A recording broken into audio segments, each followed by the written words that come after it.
오늘부터 국회에서는 코로나19 재난지원금 등의 내용을 담고 있는 추경예산안 예비심사가 시작됐습니다. 농민, 어민에 대한 재난지원금 마련을 위해서 증액 요구가 있었다는 뉴스도 나왔는데요.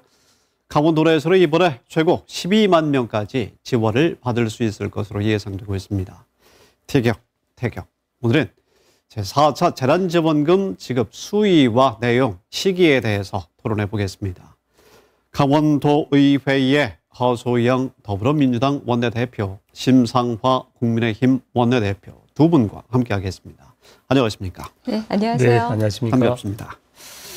네 번째 재난지원금 지급을 위해서 국회 관련 상임위에서 예비심사가 시작이 됐습니다. 여러 가지 지금 의결이 나오고 있는 상황인데 강원도의회 양당의 입장이 궁금합니다. 먼저 허 대표님 말씀 주시죠. 네, 오늘은 좀 저희가 알콩달콩하게 해도 되지 않을까 싶은데요. 민생 문제에 있어서는 야당, 여당 큰 차이는 없을 거라고 생각합니다. 다만 지금 이 재난 상황을 어떻게 진단을 하고 또 어떻게 대응을 해야 될 것인가에 대한 어떤 인식의 차이는 있을 것 같습니다.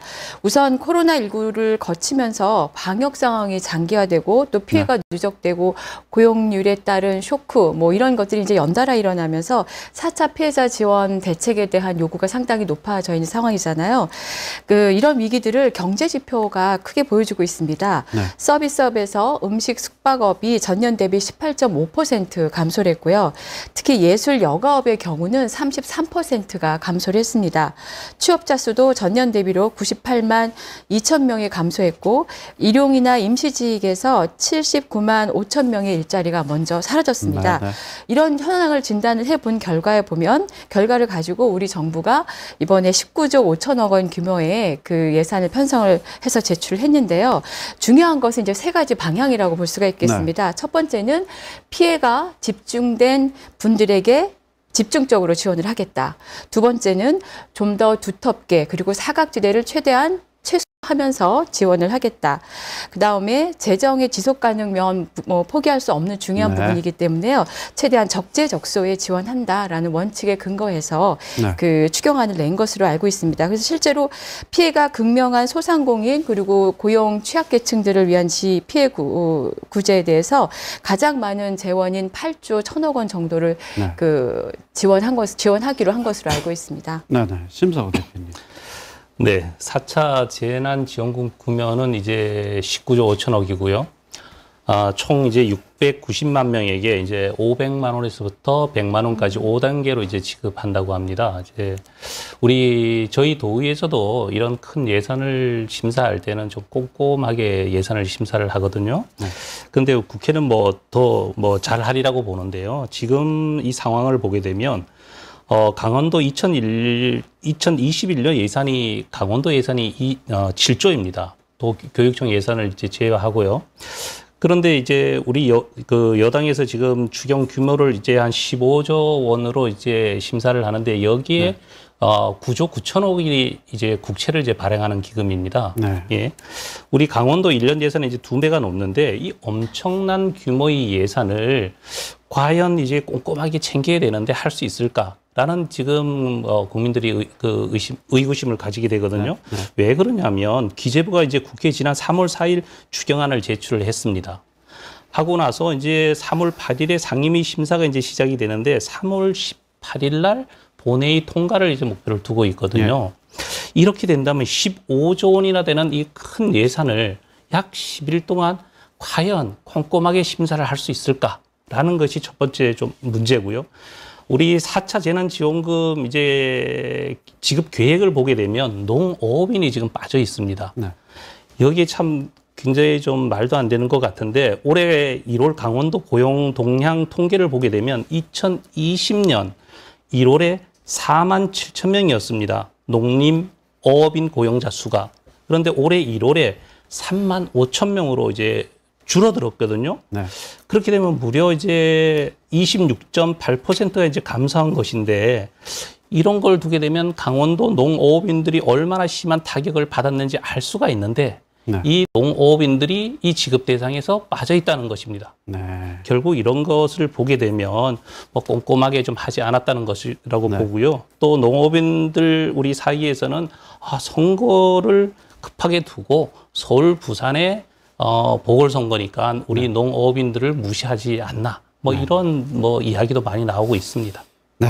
뭐 한쪽에서는 코로나 극복과 민생 경제 회복을 위해서 필요하다고 하고 또 말씀을 하셨지만 선거 때문에 또 다른 목적이 있는 것이 아니냐 이런 이야기까지 지금 나오고 있는데요.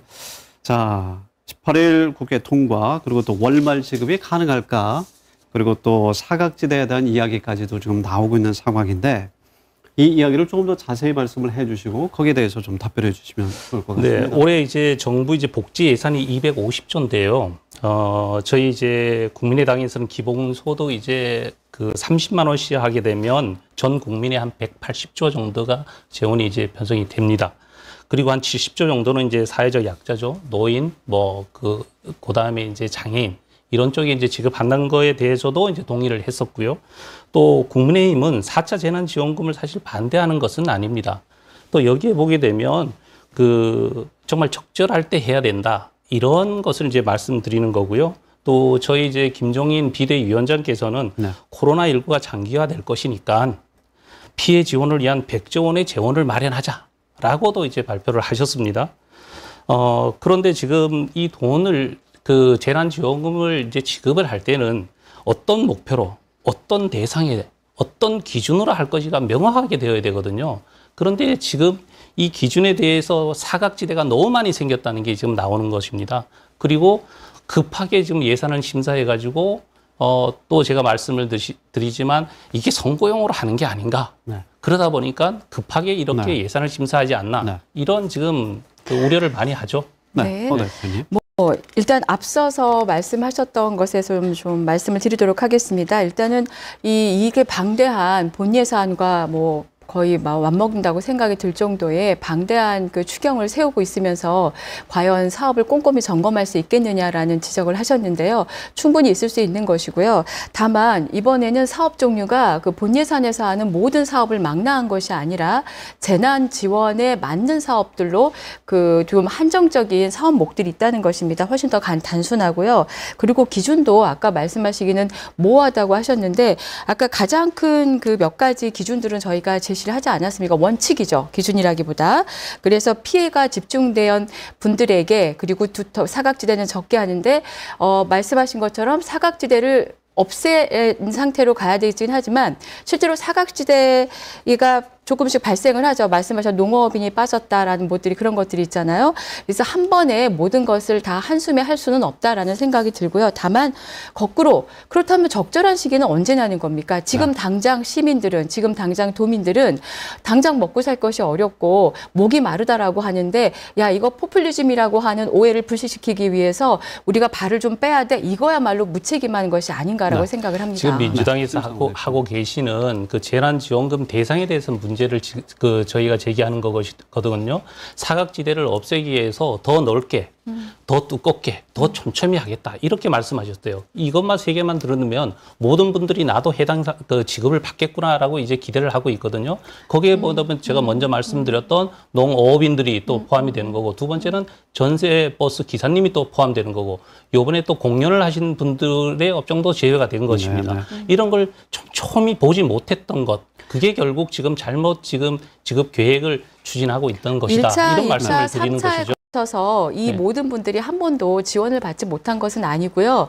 그다음에 직접적으로 현금 지원 형태도 있지만 일자리를 창출하고 고용을 늘리는 방식으로 보충하는 방식으로도 진행이 됩니다. 그래서 재난지원금의 방식을 당장의 현금성 지원만으로 한정시켜 보는 거는 이 사업을 너무 단순화시켜서 보시는 것입니다. 지금 하는 건 4차 재난지원금에 대해서 이야기를 하는 거거든요. 19조 5천억의 4차 재난지원금을 과연 어떤 분들한테 어떻게 지급을 하느냐가 핵심이거든요. 그래서 사각지대나 형평성에 대한 논란이 있지 않았습니까? 강원도의회에서는 그래서 지난 8일 대통령과 국회의장 등에게 농업인 지원을 촉구하는 건의문을 또 전달을 하셨어요.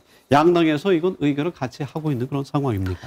이견은 전혀 없었던 사안이었고요. 네네. 사실상 그러면 농업인들 중에서도 또 몇 가지 체에 걸러지는 분들이 또 생길 것입니다. 그래서 그런 분들은 또 다른 방식으로 혹은 또 다른 시기에 계속 구제하는 형태들이 진행될 거라고 봅니다. 농업인에 대한 기준이라는 게 정해져 있거든요. 그런데 이번에 국회에서 여당에서 서둘러 하다 보니까 농업인에 대한 기준을 무시하고 지금 했다.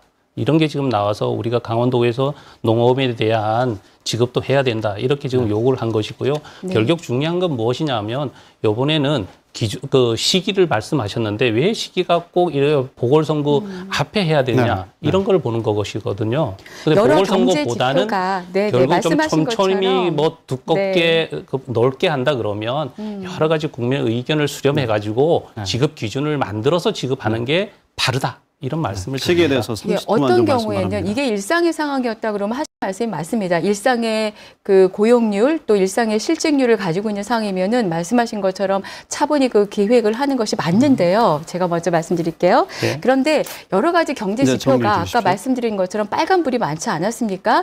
그 지금 현재 살기 어렵다고 고통을 받고 있는 분들에게 다음을 유예하는 것은 옳은 선택이 아닙니다. 국가가 할 일이 아닙니다. 그럴수록 급할수록 뒤를 보고 가자. 이게 국민들이 바람입니다. 알겠습니다. 여기까지 듣겠습니다. 허소영 더불어민주당 원내대표님, 심상과 국민의힘 원내대표님, 오늘 두 분 고맙습니다. 네, 고맙습니다. 감사합니다.